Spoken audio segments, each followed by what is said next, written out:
Salut les amis, j'espère que vous allez bien. Il est temps de se retrouver pour parler de Dragon Ball Kakumai avec le chapitre 2. C'est une œuvre de Darkos, de Rinko ainsi que de Poisson Labo que vous retrouverez au dessin. Par ailleurs, je vous invite à aller jeter un œil à ma description. Vous retrouverez les réseaux sociaux de Darkos ainsi que sa chaîne YouTube et les réseaux sociaux de Poisson Labo et de Rinko ainsi que le site Mangadraft où vous pourrez lire le chapitre 1 et 2 de Dragon Ball Kakumei. Passons au récap de ce chapitre 2 intitulé Kensei et Kenshi qui mettait en avant pour commencer ce chapitre un Goku qui venait de terminer son entraînement avec le combat face à Beerus où il était totalement épuisé, et on a un Goku qui dit clairement qu'il ne pense pas aller au-dessus de l'Ultra Instinct, mais d'abord il doit commencer par le maîtriser entièrement pour pouvoir rivaliser face au Seigneur Beerus. Par la suite on va retrouver un Goku plutôt mature qui va prendre la décision de rentrer chez lui pour retrouver sa femme et ses enfants car il estime qu'il a pris beaucoup de temps à s'entraîner et pas beaucoup de temps pour sa famille. Whis décide de le raccompagner. Pendant le voyage pour ramener Goku sur la planète Terre, on a un Whis avec l'air inquiet concernant une puissance qui vient d'apparaître à travers les univers qui n'était pas là auparavant, et Goku se rend compte de l'air inquiet de Whis et il lui demande qu'est-ce qui ne va pas. Whis finit par expliquer la situation à Goku, mais cependant il refuse dans un premier temps que Goku finisse par l'aider car c'est son devoir d'ange de savoir ce qui se passe dans l'univers et notamment dans les autres. Cependant Goku ne cède pas, il finit par faire craquer Whis qui l'emmène dans l'univers 0 pour lui montrer ce qui se passe. On a un Goku qui est déterminé à découvrir un peu la vérité, le secret de cet univers 0, avec un Whis qui est plutôt inquiet quant à la situation de Goku, car Whis doit s'en aller pour aller voir le grand prêtre qui l'a convoqué, mais avant de partir il confie un bouton pour que Goku puisse l'appeler en cas de problème, pour lui demander de l'aide. La suite du chapitre va reprendre un peu ce qui nous avait été laissé en fin de chapitre 1, notamment la réunion des anges avec le grand prêtre. Et là on voit tous les autres univers qui avaient été éliminés auparavant, ramenés à la vie grâce au vœu de C17. On voit notamment l'univers 13, le 14, le 15, le 16, le 17, le 18, et on en verra un autre qu'on va parler juste après. Car avant de parler du 19e univers, soit là où se trouve actuellement Goku, l'univers 0, on a dans l'univers 18 une belle surprise, Freezer qui est devenu le dieu de la destruction, en éliminant son prédécesseur. Ce qui est plutôt sympa à ce moment-là, c'est qu'on nous raconte comment Freezer a fait pour accéder un peu au trône de l'univers 18 en se renseignant par rapport à Zono qui est capable de tout savoir parmi les différents univers, et il s'était renseigné par rapport à Twist qui est son ange désormais par rapport à la situation du dieu de la destruction. Freezer explique qu'il n'était pas trop en difficulté pour éliminer ce dieu de la destruction qui était tellement faible que même Freezer s'est posé la question comment celui-ci a pu devenir un dieu de la destruction. Maintenant nous allons parler de l'intitulé de la réunion entre les anges et le grand prêtre où on y voit du coup la réapparition des autres univers mais aussi l'apparition de l'univers 0, le 19e univers avec un ange dénommé ou plutôt une ange dénommée Kensei. Elle explique clairement aux univers qu'on connaît déjà, l'univers 1 jusqu'à l'univers 12,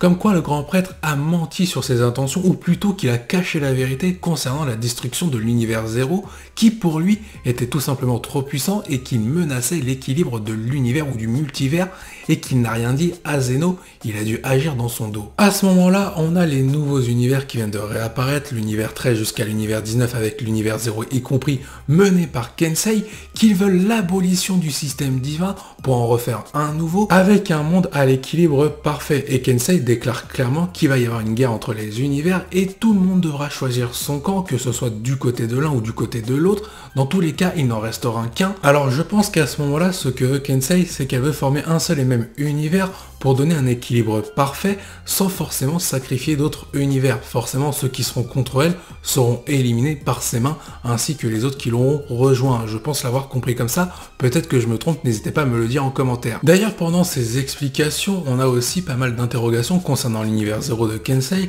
là où se trouve Goku, et on le voit totalement emprisonné, enchaîné, et qui est totalement dans l'abandon par rapport au fait qu'il a échoué en rapport avec la mission que lui a confiée Whis. Suite à tous ces événements et à la situation qui commence à devenir instable lors de cette réunion, le grand prêtre décide de geler les univers qui viennent de réapparaître ainsi que l'univers de Kensei afin de maintenir l'équilibre pendant 2 ans. Au-delà de ça, il y aura une guerre du multivers qui sera déclarée et le grand prêtre se décide d'aller raconter tout ça à tous les autres univers de l'univers 1 à 12 ainsi qu'à leur population pour qu'ils se tiennent prêts avec cet affrontement. On voit notamment l'univers 6 avec Kale et Hit, on voit l'univers de Jiren et on voit bien évidemment l'univers 7, l'univers de Goku avec Gohan qui entend ce message. Autre détail important, Gohan ainsi que ses compagnons qui se trouvent autour de lui commencent à s'inquiéter du retard de Goku sans savoir que celui-ci est en danger ou plutôt emprisonné dans l'univers 0. Passons à la partie analyse et on va commencer avec un Goku emprisonné dans l'univers 0. Est-ce que cela signifie la fin du personnage? Personnellement, je ne pense pas. Je pense maintenant qu'il y aura un héritage et que ce sera la nouvelle génération qui va prendre le dessus, menée par Gohan qui pourrait aussi entraîner Goten et Trunks. Cela n'est pas impossible. Maintenant, concernant le cas de Goku, je pense que s'il devait disparaître, il aurait dû mourir dans ce chapitre-là, au moment où il a rejoint l'univers 0, au lieu qu'il soit enchaîné et prisonnier. Je pense plutôt que dans un premier temps, l'univers 7, une fois qu'ils sont au courant de la situation de Goku, certainement par Whis, ils iront tenter de le libérer au sein de l'univers 0. Et ça permettrait de mettre en avant à la fois Gohan d'un côté, peut-être en entraînant aussi Goten et Trunks, et ça permettrait à la nouvelle génération de passer devant l'ancienne par rapport à Goku et Vegeta. Rien n'est impossible, on peut très bien avoir Goku et Vegeta un côté, qui sont plus faibles que Gohan, qui lui aura pris les devants. Et techniquement, pour aller sauver Goku, il faut surpasser les adversaires qui ont battu Goku. Et pour le coup, le potentiel de Gohan va jouer un grand rôle, car si Gohan se met à s'entraîner à fond, il va dépasser Goku et donc le sauver, comme il l'avait fait dans l'arc Cell, pour sauver ses amis, notamment sauver la planète Terre. Mais là, vous allez me dire, mais qu'est-ce qu'on fait de Vegeta? Mais comme le dit Goku en début de chapitre, il n'est plus tout jeune, et c'est un peu le même cas pour Vegeta, et donc son potentiel arrive à sa fin. Ce qui n'est pas forcément le cas pour Gohan ainsi que Goten et Trunks, et il ne faut pas oublier que Vegeta pourrait aller entraîner dans l'univers 6 par rapport à KB. Au final, le fait que Goku soit emprisonné, ça donne une raison nécessaire à Gohan et aux autres d'aller tenter de le sauver pour que Gohan, sans s'en rendre compte, passe devant Goku et que ce soit lui le maître du jeu par rapport à son univers pour tenter de le sauver. Parlons maintenant du retour de Freezer en dieu de la destruction, et c'était une belle surprise dans ce chapitre 2, car on voit vraiment une volonté de la part de l'équipe de Dragon Ball Kakumei de mettre une cohérence à l'histoire de Freezer par rapport à ses ambitions qui nous avaient été teasées dans l'arc de tournoi du pouvoir de Dragon Ball Super.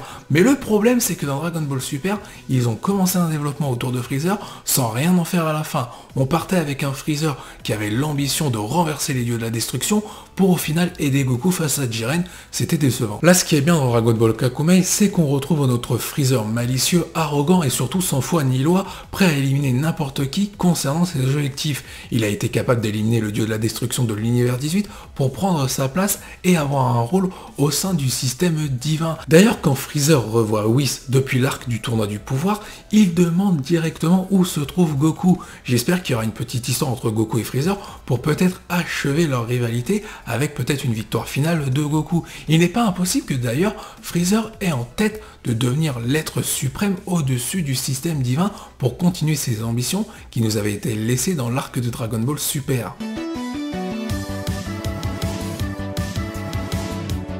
Parlons du dernier point de cette vidéo et de cette review, la révolution du multivers qui est en train de se mettre en place au sein de l'œuvre de Dragon Ball Kakumei. Et ce que je voudrais voir, c'est tout simplement de la trahison, des enjeux tactiques par rapport à chaque univers. Peut-être qu'un univers va trahir le camp du grand prêtre pour aller dans le camp de Kensei, ce n'est pas impossible. Et il serait intéressant de développer aussi les intentions, les ambitions de chaque système divin. Pourquoi il y a des défauts, pourquoi il y a de la qualité, mais pourquoi celui de Kensei serait mieux, ou pourquoi celui-ci aurait des défauts, et pourquoi le grand prêtre ne veut pas que ce système divin soit révolu. Il y a pas mal d'enjeux à développer, à faire quelque chose dans le scénario qui pourrait être très intéressant, et c'est ce qui manquait à Dragon Ball Super, un scénario qui tienne la route. Il faut nous montrer que les choix des personnages ou des univers dans leur ensemble aient des conséquences par rapport au système divin et notamment dans cette bataille qui se profile, peut-être par rapport à l'évolution de certains personnages, par rapport à des revirements, des trahisons comme j'ai pu le dire, et aussi de mettre en avant des personnages qui pourraient briller, pas forcément dans l'univers 7, mais par exemple dans l'univers 3 qu'on ne connaît peu, ou tout simplement avec Jiren qui cette fois-ci en aurait vraiment beaucoup plus de caractéristiques par rapport à son développement, pourquoi il a cette mentalité-là, qui a pu assassiner son maître, peut-être qu'on aurait des réponses, mais là peut-être que je m'emballe, mais ce n'est pas interdit d'avoir pas mal de détails qui ont été laissés confus dans Dragon Ball Super, mais qui soient expliqués clairement dans Dragon Ball Kakumei. Il y a surtout une question importante qui se pose, que vont faire les Zeno par rapport aux anges qui sont en train de prévoir une guerre? Nous terminons cette vidéo avec cette question, je vous invite à théoriser en commentaire, d'aller lire le chapitre pour soutenir l'œuvre de Dark Oz Rinko de Poisson Labo. Je vous dis à la prochaine, portez-vous bien et n'oubliez pas que la volonté de Kakumei soit avec vous.